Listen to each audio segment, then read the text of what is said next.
Pozdrav pánbů, děti, jsme tady dobře v Jičíně? Já teda moc neslyším, ještě jednou. Jsme tady dobře v Jičíně? A nezameškali jsme náhodou ten pohádkový festival, který tady je každý rok? Já ti to říkal, že jsme ho nezameškali. Výborně, tak to mám radost. My vás tady všechny moc zdravíme. Schválně víte, kdo jsme? Poznáte nás?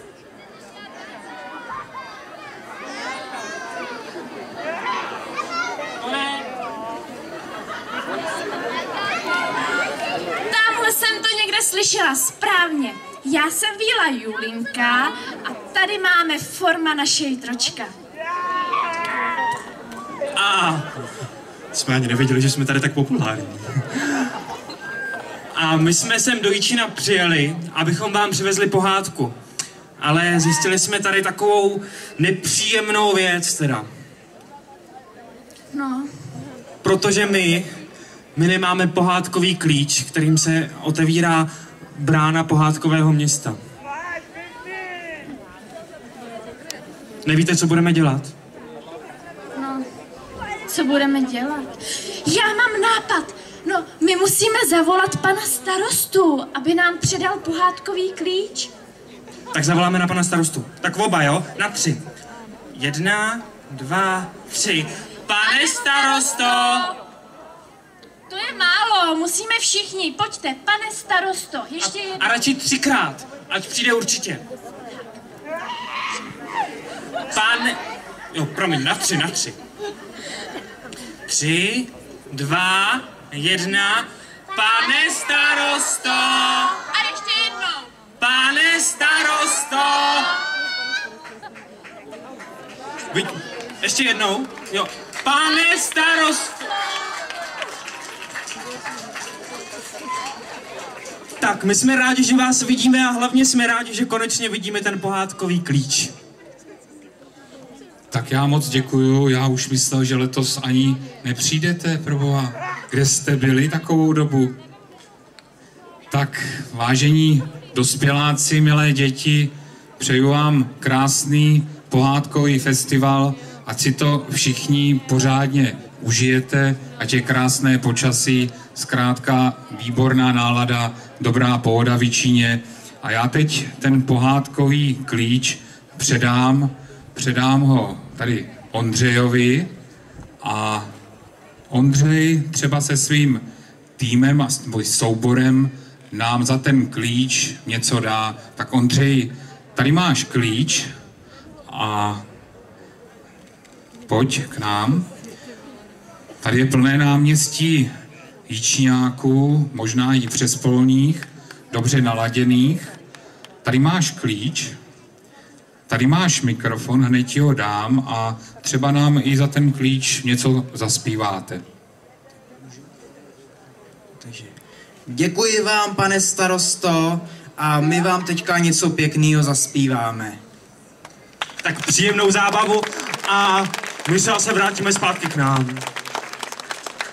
Mějte se krásně a užijte si ten festival tady všichni. Tak s Pánem Bohem.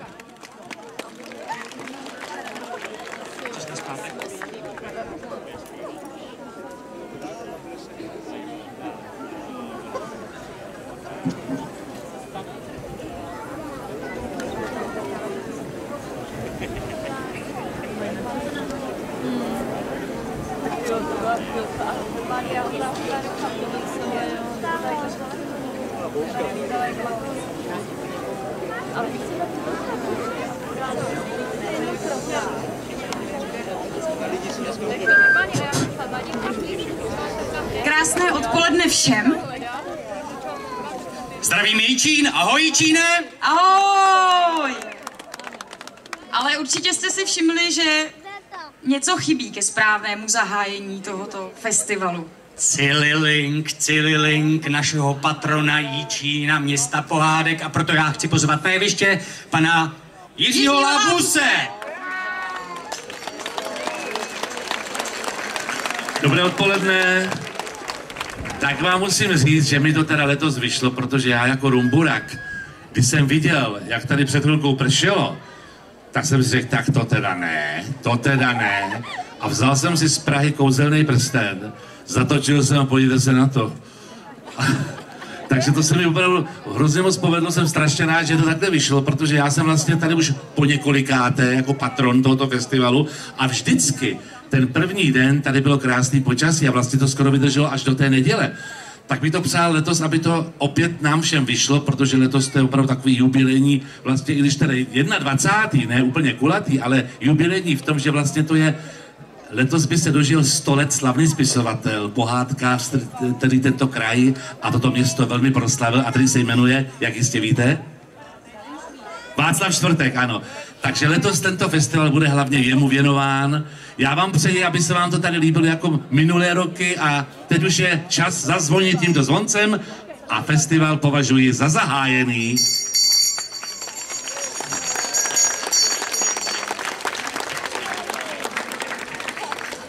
Děkujeme panu Lábusovi za zpříjemněné počasí, protože já se přiznám, mě byla teda velká zima.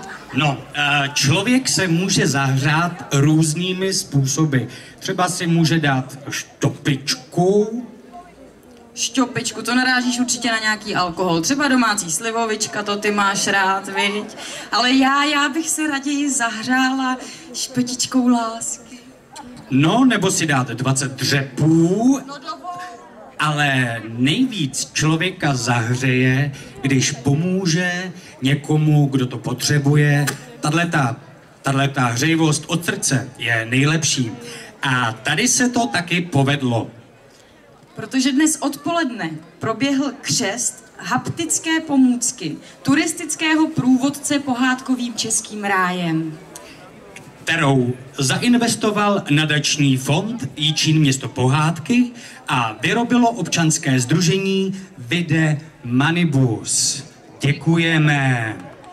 No ale radíme, zatleskáme jim, to je pravda, oni si to zaslouží. Já myslím, že ne úplně všichni vědí, co to taková haptická pomůcka znamená. Nebo je tady někdo, kdo to neví? Zvedněte ruce. No, vidíš, pár lidí se tady objeví. Takže pro ty, kteří nevědí, vysvětlíme, předvedeme.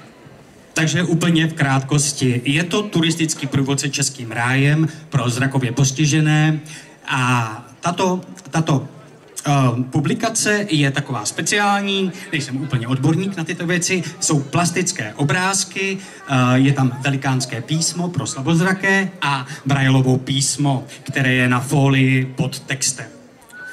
Ano, takže to je jenom tak jako v krátkosti, co je to taková haptická pomůcka. Tak radíme, já tě rovnou vyzkouším. Tady v té pomůcce jsou ilustrace dominant českého ráje. A pokud já vím, tak ty jsi rodák z Jičína. Tak schválně já ti vyberu jeden obrázek a jestli podle hmatu poznáš, co to je. Tak já mám zakryté oči, abych zkrátil listování káči. Tak máš to nalistováno. Nepodvádím. Je to takový plastický. Velký. Jsou to trosky, ale švindloval jsem. Švindloval, já jsem to viděla. Tato haptická pomůcka byla dneska nejenom pokřtěna, ale i předána. Pomůcka byla věnována městu Turnov a Sobotka, Dejlově konzervatoři, škole Jaroslava Ježka, muzeu hry v Jičíně, Libereckému speciálnímu centru pro zrakově postižené, Městskému informačnímu centru Jičín a Tyflocentru Hradec Králové. A ještě střední pedagogické škole a vyšší odborné škole Litomyšl. Zatleskáme.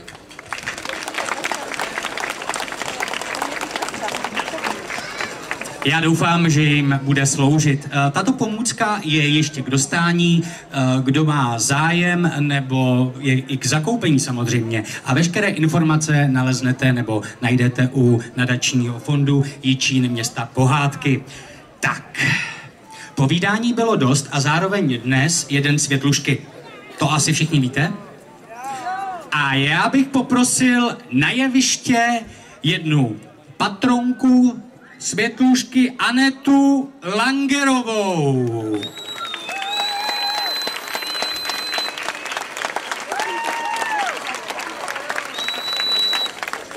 Já bych tě poprosil, aby si nám v krátkosti vysvětlila, co ta nadace dělá a kde sídlí a tak a tak.